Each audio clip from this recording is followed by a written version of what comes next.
जब उसने जलन रखने वाले परमेश्वर, जो किसी सांसारिक वस्तु को अपनी महिमा नहीं देता है, के बारे में हृदय स्पर्शी संदेशों को दिया, तब वह वास्तव में खुद को उपदेश दे रही थी। वह जानती थी कि उसे उस संदेश को सुनने और उसे खुद पर लागू करने की कितनी सख्त ज़रूरत थी। उसने यह बार बार प्रचार किया, क्योंकि शायद प्रेरितों के समय से ही किसी भी सेवक पर खुद के कमज़ोर होने और परमेश्वर की महिमा में से कुछ खुद लेने का इतना दबाव नहीं था। इस प्रकार जब भी कोई आभारी प्रशंसक चंगाई के बाद मंच पर आया और कैथरीन से कहा, धन्यवाद, ओह धन्यवाद, तो वह तुरंत पीछे हट गई और कहा, मुझे धन्यवाद मत दो, मैंने इसमें कुछ भी नहीं किया है, परमेश्वर का धन्यवाद हो।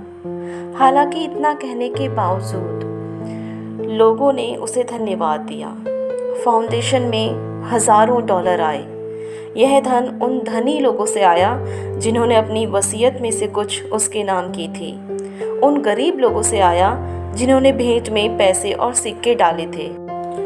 ये सब कुछ धन मांगने की गुजारिश के बिना ही हुआ, लेकिन वह अपनी प्रत्येक सभा में एक बार भेंट लेती थी। उसने टेलीविज़न सेवकाई के लिए विशेष भेंट ली, लेकिन यह सब कुछ बहुत कम महत्वपूर्ण था। धन जुटाने के कोई विशेष तरीके नहीं थे, कोई प्रत्यक्ष अपील नहीं की गई थी। वह अन्य संगठनों के द्वारा लोगों को सामने खड़े करने और फिर उनसे धन दान के लिए शपथ दिलवाने वाले तरीके से घृणा करती थी। एक बार एक सभा में मंच के पीछे खड़े होकर मैं यही तमाशा देख रहा था, जहां उसे बाद में सेवकाई करनी थी। उसने मेरे कान में फुसफुसाया, यह सिर्फ अहंकार को बढ़ावा देता है। यदि वे इसे परमेश्वर के हाथ में छोड़ेंगे तो वह इसे उनसे बेहतर कर सकता है जो ये लोग कभी कर पाएंगे। कैथरीन ने ये परमेश्वर के हाथों में छोड़ा था और परिणाम स्वरूप वह उससे अधिक धन तक पहुंच गई थी जितना दूसरे लोग समझते थे। बहुत से लोगों ने ईर्ष्या के कारण इतना ज़्यादा धन कैथरीन को मिलने की आलोचना की, लेकिन वो अपने आलोचकों से बेहतर ये जानती थी कि वो परमेश्वर की खिदमतगार है, और अगर वो इस धन का दुरुपयोग करती है तो परमेश्वर एक दिन उसे ही इसके लिए जिम्मेदार ठहराएगा। लेकिन यह सिर्फ पैसा ही नहीं था, लोगों ने उपहार दिए थे, हल्के आभूषण भी उनमें थे। एक औरत ने डिपार्टमेंटल स्टोर से गुजरते समय कुछ आभूषण देख लिए और सोचा कि कैथरीन इन उपहारों की प्रशंसा कर रही होगी।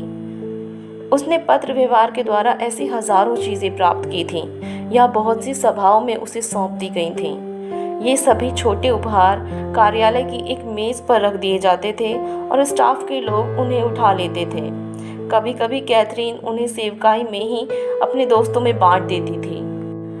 बल्कि कैथरीन के लिए 100 आभूषणों के डिब्बों या 75 डॉ पेन्स या 30 राइनस्टोन ब्रेसलेट का कोई उपयोग नहीं था। उन लोगों ने उसे बाइबल भेजी। उसके प्रशंसक उसे टीवी पर या मंच पर फटी पुरानी, टूटी फूटी, उलझी हुई बाइबल जिसके पन्ने बाहर की तरफ निकले हुए हों, आधे फटे हुए कवर के साथ ले जाते हुए देखते, और वो प्रशंसक बाहर जाते और उसके लिए सर्वोत्तम नई बाइबल खरीदते। कभी कभी प्रशंसक बाइबल के कवर पर उसका नाम छपवा कर उसे देते, लेकिन वो उसी बाइबल के साथ सहज थी जिसे वह वर्षों से अपने साथ रखती थी। अधिक इस्तेमाल होने के कारण उसके पन्ने मुड़ चुके थे और धब्बे भी लग गए थे। इससे पहले कि वह इस बाइबल को पकड़कर ऊपर उठाए, संदेश प्रचार करे, इसकी सच्चाई की घोषणा करे, उसके भरोसेमंद अंगरक्षकों के द्वारा इस बाइबल को पोडियम पर रख दिया जाता था। लेकिन ये उपहार छोटी छोटी चीज़ों और बाइबल तक ही सीमित नहीं थे। बहुत से उपहार बहुत महंगे भी थे।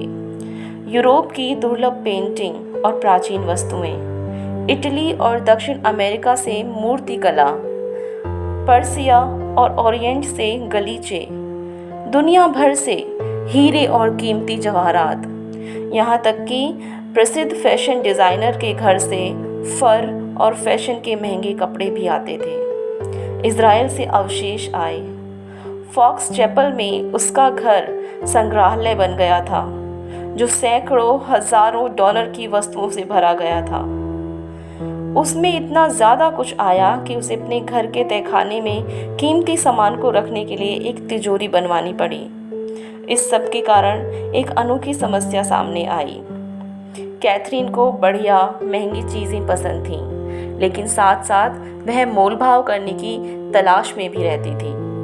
यह उसके लिए असामान्य बात नहीं थी कि वह विल्शेयर बुलवार्ड की बड़ी विशेष कपड़े की दुकान पर जाए और एक बार में ही $3000 खर्च कर दे।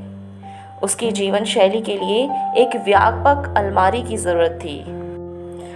दरअसल उसकी मृत्यु के बाद मुझे प्रोफिल्स डू मोड़े से इनवॉइसेस का एक ढेर मिला, जो बेवर्ली हिल्स में विल्शेयर बुलवार्ड की एक आयात दुकान के थे।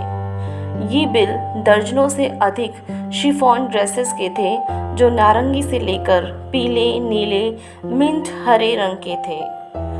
फिर भी वह अपने विनम्र शुरुआत को कभी नहीं भूली थी।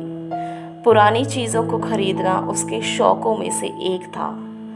अपने और अपने करीबी दोस्तों के लिए पुरानी चीज़ों को खरीदने में एक बड़ी रकम वह खर्च कर चुकी थी। लेकिन जब वह किसी अन्य को देखती जिसके पास बहुत कम वस्तुएं केवल जीवन निर्वाह करने के लिए ही हैं, तो वह खुद के पास इतनी अधिक वस्तुएं होने के कारण खुद को दोषी महसूस करती थी। वह चीज़ों की आदी नहीं थी। स्पष्ट रूप से वह उन्हें ले भी सकती थी और उन्हें छोड़ भी सकती थी।